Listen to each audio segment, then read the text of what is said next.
bukan jangankan Mariano Peralta gitu kan, apa namanya pemain sekaliber misalnya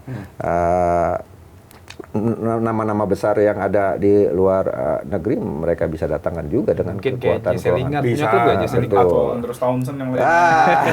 Thailand ya. Bisa dia.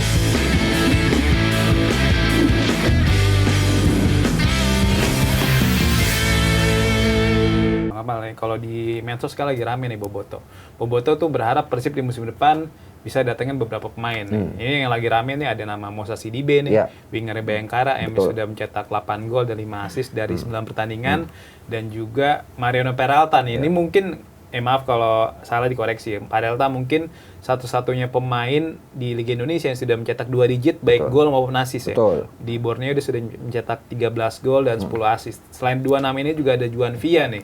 Pemain Borneo juga yang bisa dibilang sebagai pengganti Berguinho yang musim lalu main di Borneo dan pindah ke Persib. Nah, pengganti Juan Villa nih. Pemain oke banget dari Kolombia. Nah, kalau Bang Akmal melihat sendiri dari segi finansial, apakah mungkin Persib datengin 3 pemain ini nih? Secara Sidibe kan pernah main di JDT, otomatis gaji pasti tinggi banget. Terus juga ada Peralta juga dan Villa yang oke banget di Borneo. Pasti kalau nanti ya bener dibidik Persib, pasti dia minta gaji yang oke dong. Nah, Bang Akmal gimana ngeliatnya? Ya, tidak ada yang tidak mungkin buat Persib saat ini karena secara keuangan mereka juga sehat. Siapa yang mau mereka datangkan, mereka bisa datangkan gitu kan. Sampai kemudian Kurzawa saja Levin Kurzawa bisa mereka datangkan.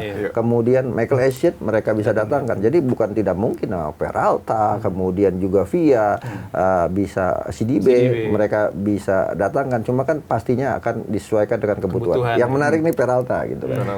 Persib pastinya akan bertarung bukan dengan Borneo saja untuk mempercayai Peralta karena pertengahan musim kemarin itu Dewa United sudah mau ambil Peralta gitu kan. Tapi Borneo masih melihat belum ada pengganti Peralta yang bisa mengangkat prestasi Borneo FC. Artinya akhir musim ya bukan mustahil siapa yang berani memberikan penawaran tinggi yang Borneo menguntungkan buat Borneo juga itu pasti dilepas ke situ. Salah satunya ya Persib akan bersaing dengan Dewa United untuk mendapatkan Mariano Peralta. Juan Villa juga pastinya akan menjadi bidikan bidikan tim-tim lain juga untuk kemudian didatangkan dengan penampilan yang sangat bagus saat ini bersama Borneo. Yang menarik Borneo ya itu, dia bisa kemudian mendatangkan pemain baru, kemudian bersinar dan dia bisa jual. Salah satunya dulu Pato misalnya, ya kan? Dan mereka dapat untung dari penjualan itu. Dan ini juga menurut saya adalah salah satu sisi bisnis yang juga harus dikembangkan oleh klub-klub lain. Ya, bagaimana kemudian mendatangkan pemain, kemudian melepas dan klub mendapatkan keuntungan dari itu. Dan menurut saya bisnis sepak bola itu biasa. Jadi Persib bukan jangankan Mariano Peralta gitu kan, apa namanya pemain sekaliber misalnya nama-nama besar yang ada di luar negeri mereka bisa datangkan juga dengan mungkin kekuatan Jesse Lingard punya klub gak Jesse Lingard? Atau Andrews Townsend yang lain. Thailand ya. Bisa diangkut ya. Messi habis Messi udah pernah Messi. Bina Messi. Di musim panas tahun lalu kan di 2025 Persib datengin 2 pemain diaspora Bang. Betul. Ada Tom Haye dan juga Eliano. Itu tuh ketahuan banget hadirnya Tom Haye dan Eliano juga langsung ningkatin performa Persib kan. Bahkan banyak yang bilang Tom Haye ini nggak layak main di Super League karena levelnya ketinggian dan mainnya memang terbukti oke banget kan. Nah di bursa transfer musim dingin atau di bursa transfer musim di bulan Januari kemarin lah, rame juga Persib dikait-kaitkan sama Joey Pelupesi kan pemain diaspora juga, tapi ujungnya nggak kejadian gitu. Yang datang tim Gaven. Yang datang Gaven juga. Oh ini Dion Max. Dion Max. Yang datang malah Dion Max ya. Nah, kalau menurut Bang Akmal, mungkin nggak Persib bakal datangin pemain diaspora lagi? Karena kan di Eropa sekarang ada banyak di pemain, apalagi dengan isu rame yang paspor gitu kan. Izin kerja. Benar. Nah, mungkin nggak Persib datengin kayak Marcelino tetap hitungnya pemain diaspora ya, karena main di luar negeri kan. Terus juga ada Ragnar yang lagi rame. Ole juga sempat dikaitkan walaupun nggak jadi.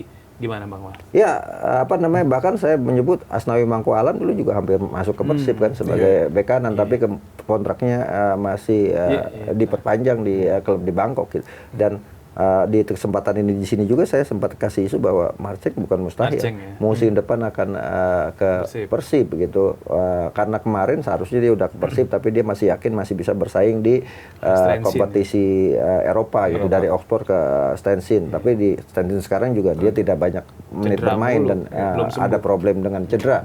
Ya bukan mustahil, pilihan Marceng cuma dua, kalau kemudian kembali ke Indonesia, ke Persib atau balik lagi ke Persebaya kan gitu kan. Tinggal siapa yang bisa memberikan penawaran besar di sana lebih bagus. Dan diaspora lain bukan mustahil juga akan mengikuti jejak Eliano dan juga Tom Hay gitu kan. Dion Max kan sudah masuk juga. Ya bukan mustahil Joy Paulo Pesci untuk mengisi lini tengah, karena lini tengah Persib misalnya gelandang bertahan kan mereka masih ada sedikit problem di sana gitu kan.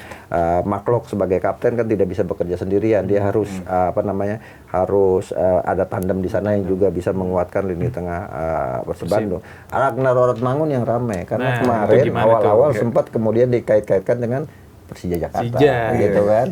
Persija Jakarta yang kabarnya waktu itu mau ditukar dengan Rizky Ridho. Jadi Rizky Ridho ke Denders. Kan pemiliknya orang Indonesia. Cuma nggak ada kesepakatan soal harga gitu kan. Itu di Januari kemarin. Januari kemarin gitu kan. Saya sempat ngomong sama Bang Siar Sitorus juga gitu kan. Iya dia ada kabar ini. Saya kan teman Pepanca. Sempat ada omongan itu, bahkan belakangan gitu kan. Ada keinginan Denders juga mendatangkan pemain yang asli dari Indonesia gitu kan. Dulu pernah mau mendatangkan Marceng tapi nggak jadi karena lebih memilih main di Oxford. Kemudian sempat mau mendatangkan Egy Maulana Fikri, Witan Sulaiman waktu masih awal-awal waktu mereka masih main di Liga 2 si Dendersnya gitu kan, di Liga 2 Belgia. Nah sekarang bukan mustahil musim depan ada pemain Indonesia yang kemarin kan diaspora adanya Oratmangun yang akan main di Denders, karena itu klub Indonesia. Bukan mustahil juga nanti akan ada juga pemain Indonesia yang main di Como. Iya bisa aja. Gak ada yang mungkin. Bisa jadi Jaijaz atau siapa gitu. Betul, dan ini memungkinkan sekali. Jadi Ragnar, artinya kalau menginginkan Ragnar maka Persib akan bersaing dengan Persija. Menginginkan Peralta bersaing dengan Dewa. Atau mendatangkan Marceng ya bisa bersaing dengan Persija juga, Persebaya juga gitu kan. Artinya ini akan menjadi isu yang ramai tentunya. Dan kalau Boyan Hoda kan selalu punya pendapat, kata siapa? Saya belum tahu. Tahu-tahu datang aja itu, gitu. Kayak gede wadul kan. Kata saktinya dia tuh gitu. Siapa? Tunggu aja nanti di medsosnya Persib. Betul kan, tiba-tiba datang Tom Hay, tiba-tiba Eliano. Bang, ini kan tentunya yang lagi rame potensi Barba cabut, karena rumornya walaupun Barba bisa dipertahankan di pertengahan musim ini, tapi ada kans tuh dia bakal cabut di akhir musim ini. Nah ini menariknya, kira-kira pengganti yang pas buat Barba apakah itu pemain diaspora atau kira-kira pemain asing yang memang udah punya pengalaman main di Eropa, Bang? Ya, Persib kan udah beberapa kali juga melepas Nick Kuipers, kemudian ke Albertino gitu kan, dilepas. Tapi kemudian kekuatan mereka tetap stabil. Ya. Sekarang datang Barba. Barba mungkinan akhir musim pergi misalnya. Bukan buat Persib, bukan suatu hal yang sulit buat mereka untuk menemukan pengganti. Tinggal bagaimana strategi transfernya aja. Dan itu salah satu menurut saya, salah satu kelebihan yang dimiliki oleh Boyan Hoda. Dia bisa melihat pemain yang potensial sesuai dengan karakter Persib, sehingga kemudian ketika masuk Persib langsung bisa tune in. Kecuali yang dua terakhir ini, Kurzawa dan Sergio Castel. Ini pembelian yang menurut saya flop lah buat Persib. Tapi selebihnya adalah pembelian yang sangat bagus, termasuk mendatangkan Tom Hay, mendatangkan Eliano Raiders gitu kan. Dan Eliano Raiders justru dengan main di Persib namanya juga jadi mencuat di tim nasional gitu kan. Walaupun di awal-awal dulu kan siapa sih nggak main. Ini kan datang karena bagian dari paket paket Mesilgers dan sebagainya. Tapi sekarang dia sudah membuktikan itu. Dan bukan mustahil dengan paspor gate yang ada saat ini. Ivar Jenner juga ada di Dewa. Ya bukan mustahil Oratmangun karena ke Indonesia. Kemudian juga kecuali pemain-pemain yang Jay Inces, yang kemudian Emil Audire, Kevin Dix, yang Verdong, yang mereka memang masih diminati oleh klub-klub luar. Tapi kalau pemain kita yang sudah tidak diminati oleh klub luar, ya pilihannya adalah kembali ke tanah air gitu. Dan saya selalu mengatakan gitu, naturalisasi itu delusional gitu kan. Kenapa delusional ya? Karena mereka pada dalam tanda kutip ya pada awalnya menginginkan main di negara mereka saat ini, misalnya Belanda, tapi ketika sudah tidak masuk ada peluang main di Indonesia, makanya kemudian mereka bermain di Indonesia. Lagi bayarnya lebih gede Bang. Ya gitulah gitu. Ya bukan fasilitas lah istilahnya, fasilitas. Karena kan pasti ada keistimewaan tersendiri. Salah satunya ya menjadi warga negara dengan jalur khusus kan itu bagian dari keistimewaan.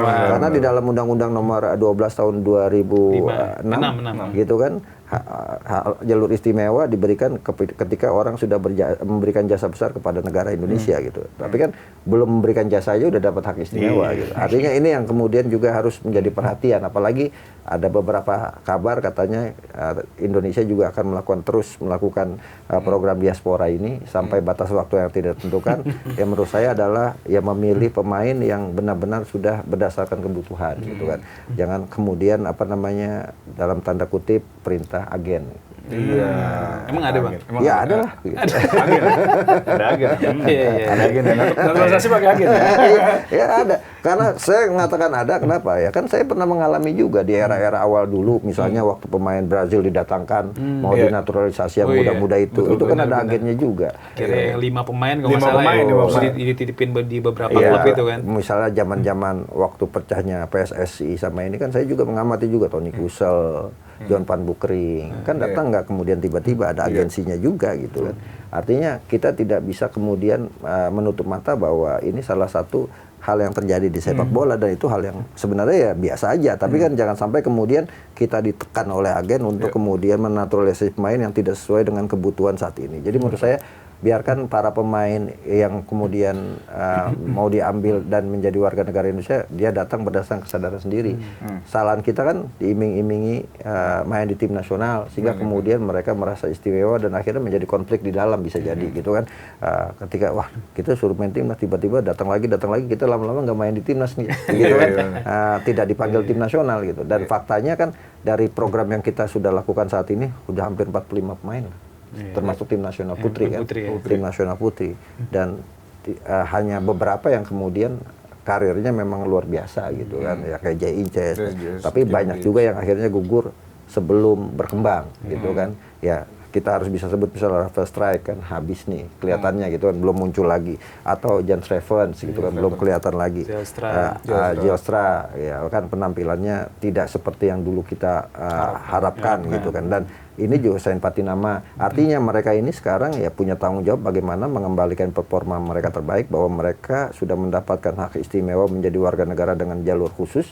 Ya mereka harus membuktikan bahwa mereka memang warga negara Indonesia yang benar-benar ingin berjuang untuk Indonesia dan meningkatkan kemampuannya untuk kembali benar-benar menjadi penopang tim nasional Indonesia. Bang, ini bicara ke Super League lagi nih Bang. Tadi sebenarnya udah dibahas di awal kan, Persib Bandung bisa dibilang tinggal membutuhkan 20 poin ya untuk juara Super League kan. Berarti koalisi poinnya dengan ditambah 61 berarti 81 poin ya. 81 poin ini merupakan poin maksimal yang akan dicapai Borneo kan. Kalau misalnya dia menyapu bersih 8 pertandingan sisa. Ini 81 poin, kalau Persib dan Borneo sama-sama 81, Persib otomatis juara kan karena unggul head to head. Nah, ini yang perlu dijelaskan kepada publik sepak bola Indonesia bahwa sistem kita adalah sistem head to head. Kalau kemudian ada poin yang sama. Kalau di beberapa negara di Inggris misalnya kan selisih gol gitu. Kita ini artinya secara head to head Borneo sudah kalah dengan Persib, ya kan? Persib menang kemudian bisa tahan imbang Borneo. Persija misalnya juga secara head to head juga sudah kalah dari Persib, walaupun masih ada pertandingan nanti yang kedua yang apakah bisa mengalahkan Persib misalnya dengan skor 3-0. Dan itu suatu hal yang agak sulit. Berarti dengan keunggulan head to head ini tadi Bang Amal bilang kemungkinan Persib bakalan juara di Makassar. Nah ini gimana prediksi, emang yakin banget Bang Amal kira-kira ya tadi seperti katakan bahwa Persib hanya butuh sekitar 20 poin. Ya kan, kalau 7 pertandingan kan berarti 21 poin. Kalau dia bisa menang semuanya kan. Nah, 7 pertandingan ya 33. Iya, pekan 33. Itu pun kalau Borneo tidak terpleset. Kan kita bisa jadi Persib ada yang terpleset, Borneo ada yang terpleset juga. Itu kan satu hal yang memungkinkan, tapi dengan kondisi saat ini dengan Persib dengan full kekuatan dan fokus hanya di kompetisi Super League, saya pikir ini kesempatan Persib untuk menjadi tim pertama yang boleh sombong dikit dengan Persija gitu kan. Gua hat-trick juara loh. Kemarin-kemarin kan ketika kemudian double winner kawan saya Diki udah bilang biasa itu Persija juga udah. Nah, kalau ini kan jadi luar biasa gitu kan, dan itu yang kemudian mungkin akan jadi kebanggaan Bobotoh tentunya, dan pastinya dukungan Bobotoh untuk Persib bisa jadi hat-trick juara ini akan sangat besar dan akan memotivasi para pemain mereka, termasuk misalnya besok ketika mereka menjamu Bali United, pastinya ini akan menjadi kekuatan lebih atau motivasi lebih para pemain untuk membuktikan bahwa mereka bisa menjadi tim pertama sepanjang sejarah Liga Indonesia yang bisa hat-trick juara. Nah ini kalau ngomongin persaingan, tekanannya itu sebetulnya di mana nih? Di Borneo kah apa di Persib? Karena kan kalau kita lihat kadang yang lebih tertekan itu yang ada di atas. Kadang yang lebih tertekan itu yang mengejar. Nah, menurut Bung Akmal yang lebih tertekan yang mana nih? Ya pastinya yang agak tertekan adalah Persib gitu kan. Cuma permasalahannya apakah Borneo bisa konsisten? Ini kan problemnya. Problemnya adalah Borneo kemarin sangat, bahkan saya bilang kalau Borneo bisa 13 laga beruntun menang di laga awal kemarin, maka 90% Borneo juara. Ternyata terhenti di pekan ke-12 gitu kan. Nah, itu yang kemudian mereka akhirnya tidak konsisten penampilannya. Dan belakangan kalau kita lihat cocok loginya dengan musim-musim sebelumnya, Borneo kan selalu seperti itu. Misalnya yang musim 2023-2024 ketika Persib juara, Borneo kan juara reguler ya kan, tapi kemudian gagal di championship gitu kan. Dan Borneo sejauh ini ya spesialis runner up baik itu di Piala Presiden, di turnamen maupun di liga gitu. Jadi belum ada mental untuk menjadi juara. Ini salah satu kelemahan dari Borneo. Walaupun pasti ini akan memotivasi para pemain Borneo untuk membuktikan bahwa mereka bisa bisa keluar dari bayang-bayang trauma hanya spesialis nomor 2 seperti saya selalu bercanda gitu kepada Bos Nabil. Borneo FC ini Arsenal. Cuma menjaga trofi orang. Jaga peringkat 1 ya kan sampai ujung-ujung turun.